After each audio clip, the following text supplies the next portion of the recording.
pemirsa Jelajah Desa, kali ini saya sudah di depan wahana wisata Coban Rambat. Oke pemirsa, jangan kemana-mana, ikutin saya, tetap masih di Desa Dompiong.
Waktunya. Ya.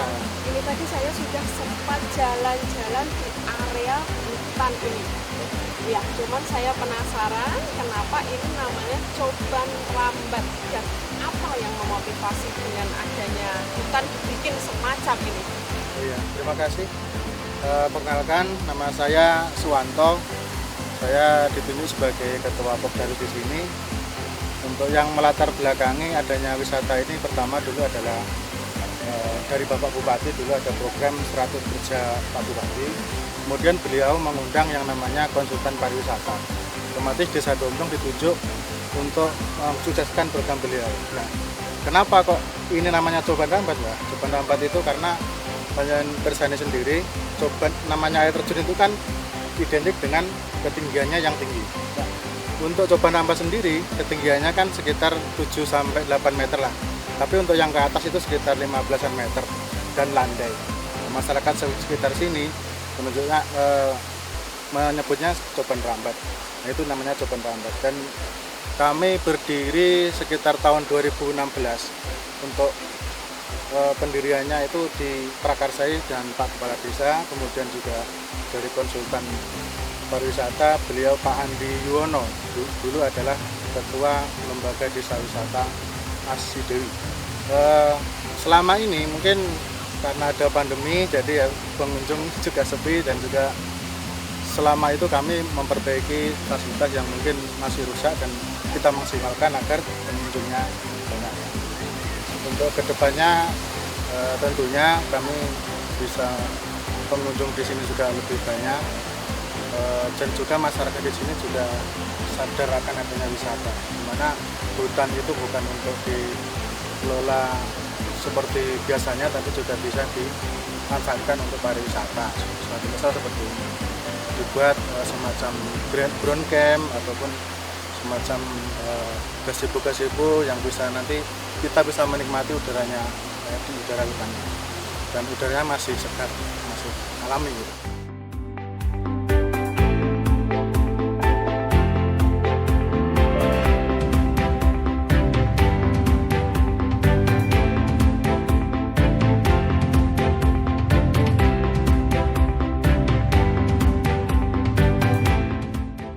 Desa Dompiong ini selain Coban Rambat ada destinasi lain nggak yang bisa kita kunjungi? Ya, banyak Mbak. Kebetulan untuk warna wisatanya ya Coban Rambat, dan nanti ke di Lembilis ada agroteknologi wisata. Di sana ada kandang koloni sapi dan juga ada teknologi pengolahan kopi. Dan di sana yang menarik, yang menjadi ikon adalah peninggalan pabrik penggilingan kopi, peninggalan zaman Belanda. Makanya dinamakan Dilem, itu namanya dulu kalau tidak salah Pak Van Dilem ya. Ya. Oke, terima kasih ya buat Ya, informasinya. terima kasih. Jadi itu tadi pemirsa, kita udah dapat informasi dengan salah satu pengelola Coban Rambat, dan kita akan berkeliling lagi, kita akan ngobrol-ngobrol lagi, dan kita akan menikmati suasana di bendungan ini lagi. Oke pemirsa, tetap ikutin ya.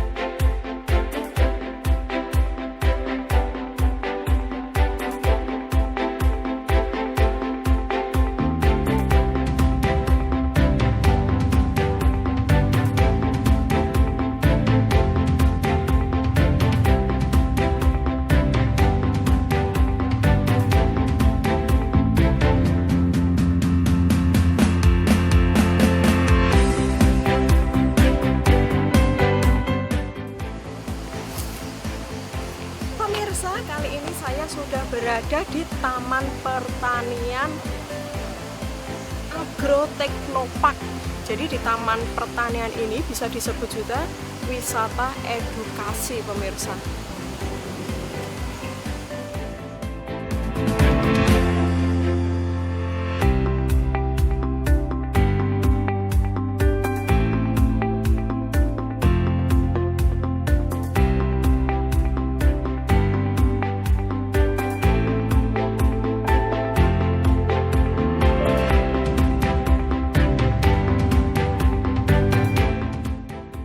Ini selama 3 tahun berjalan. Pemerahnya dulu ya, ini alatnya ini untuk pakai alat mesin ya. Dan sebagian manual karena ada sapi-sapi yang ada yang namanya nakal itu tidak mau di mesin. Jadi semuanya ini ada 2 alat mesin yang dipakai ini. Yang dikelola hari ini 51 ekor. Rata-rata masih yang produksi yang ini ya 17, ini mencapai 110 lah rata-rata. Larinya kemitraan ini ya alhamdulillah tepat hari ini di handle bagi Bapak Kepala Desa sudah lakukan kemitraannya.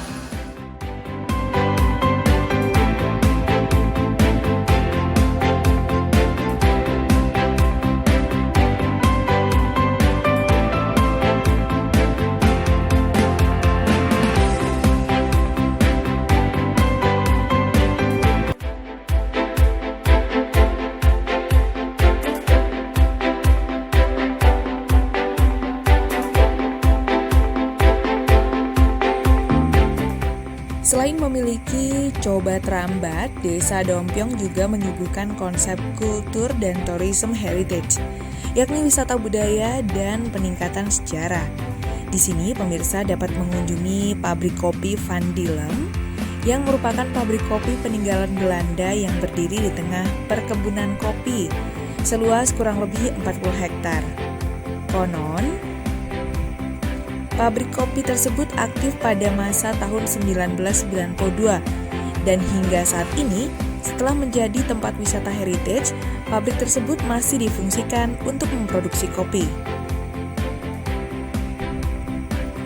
Pabrik kopi ini merupakan pabrik kopi yang ramah lingkungan karena menggunakan tenaga hidro atau mengandalkan tenaga air.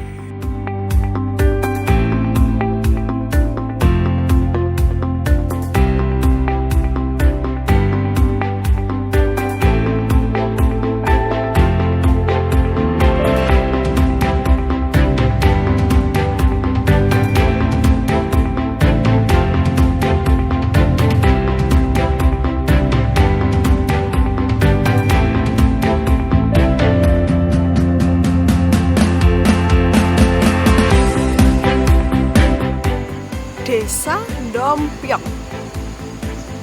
Harus diingat. Jadi di sini kita bisa menemukan berbagai wisata, termasuk wisata alam, wisata edukasi, dan juga wisata sejarah. Jadi di wisata sejarah ini memang kita akan menemukan bangunan peninggalan zaman Belanda tempo dulu. Oke, ciao.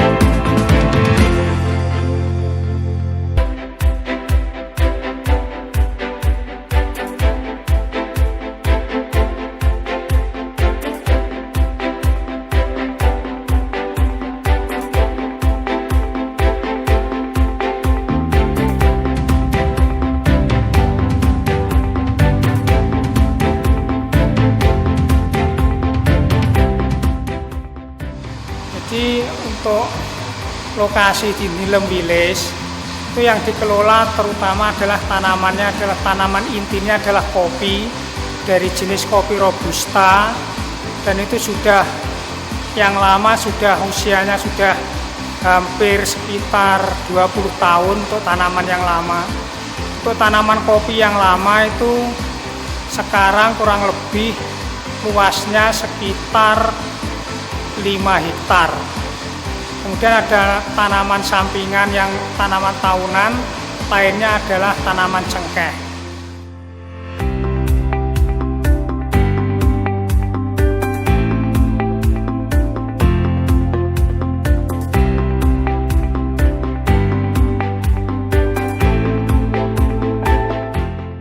Di mana tanaman kopi yang kita kembangkan di sini adalah tanaman kopi robusta, mengacu pada tanaman kopi yang dulu dikembangkan oleh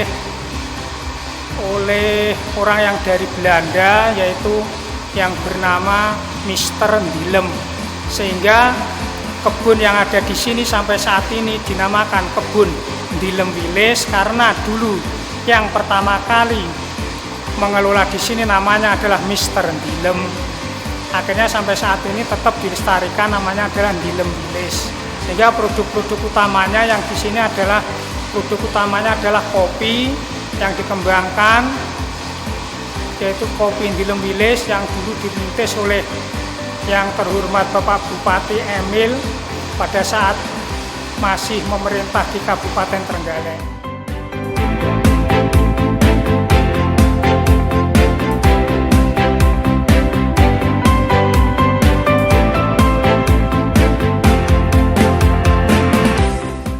Kemudian kopi yang saat ini juga dikembangkan di semua sekitar lokasi calon wisata agro sini, itu semua akan dikembangkan tanaman kopi, terutama adalah kopi robusta.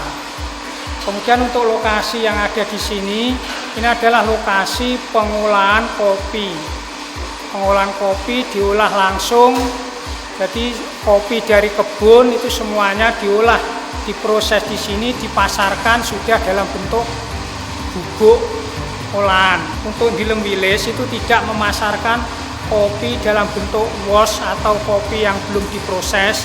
Jadi kopi yang dikembangkan di sini adalah kopi yang sudah dalam bentuk kopi bubuk yang dipaki dalam bentuk pak seperti ini. Ini adalah hasil produk daripada kopi Nilem Wilis. Walaupun bangunan tersebut terlihat tua, namun bangunan dan alat-alat tersebut sebagian masih difungsikan loh pemirsa. Seperti mesin pencucian peninggalan Belanda tersebut.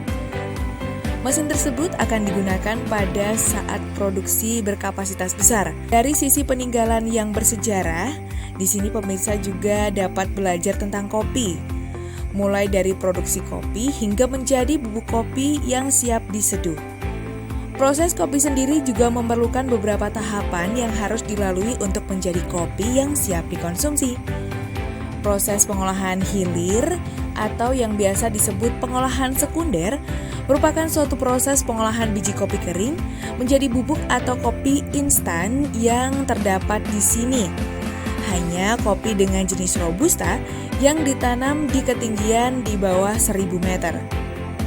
Biji-biji kopi robusta yang sudah kering akan diolah di tempat bersejarah ini pemirsa. Setelah melalui proses pencucian, pengeringan dan seleksi, biji-biji tersebut akan di roasting atau dipanggang hingga mencapai tingkat kematangan yang tertentu. Barulah setelah proses roasting selesai, biji kopi akan digiling sehingga menjadi bubuk yang siap dikemas dan dipasarkan.